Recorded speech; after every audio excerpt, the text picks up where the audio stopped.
Objective 7, this is kind of a big one. I kind of have everything about voltaic cells in one objective here. So let's see if I can squeeze this all into one slide for you.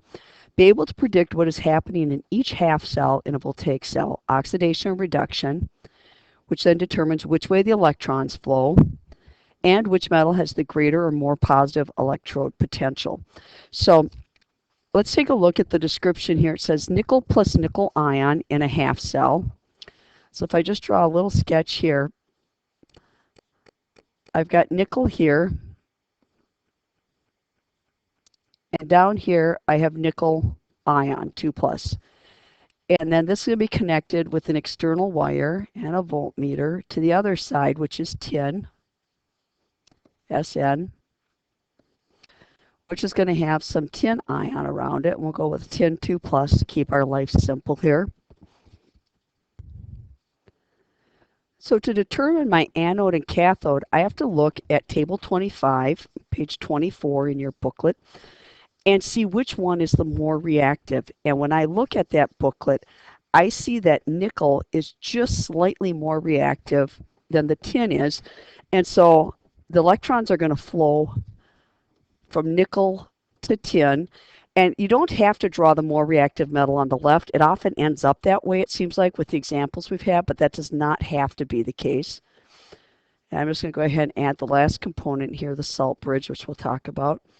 But because the nickel is sending the electrons, that means the nickel is being oxidized, and I know that the anode is any oxidation. So the nickel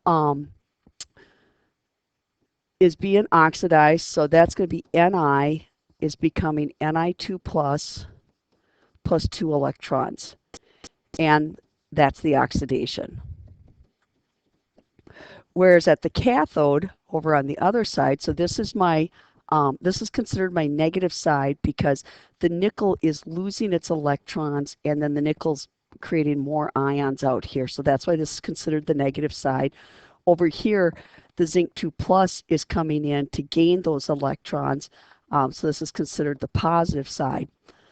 And so then the cathode is SN2 plus gaining the 2 electrons to become SN, or tin being deposited on that electrode.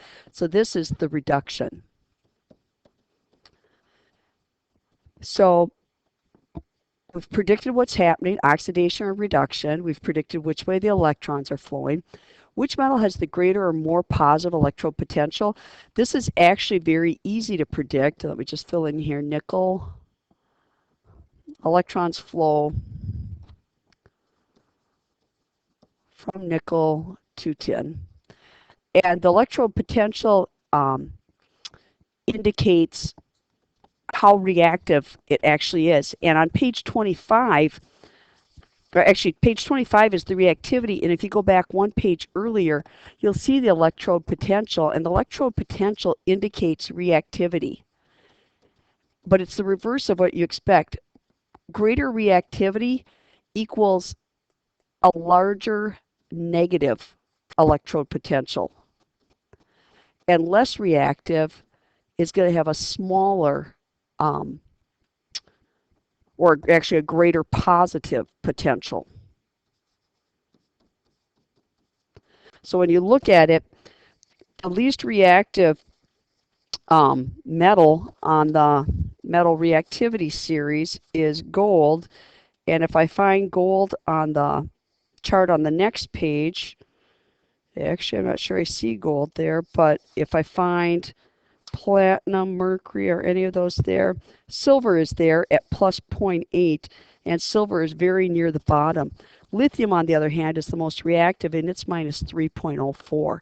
So the more positive or greater electrode means more reactive metal. Although with halogens, it's just the opposite. So to calculate the potential for your cell, you need to take the more positive value minus the less positive value. So the bigger number minus the smaller number. Now with nickel and tin, it's minus 26 and minus 14. So the cell potential is a little bit goofy here because The more positive number is actually minus 14, and then the less positive number is minus 26. So a minus 14 minus a minus 26 is actually a plus 0.12 would be the cell potential here. And the last thing to mention are the components. When you're drawing a voltaic cell, the components they expect you to include are both metals and their ions, what they call an external circuit,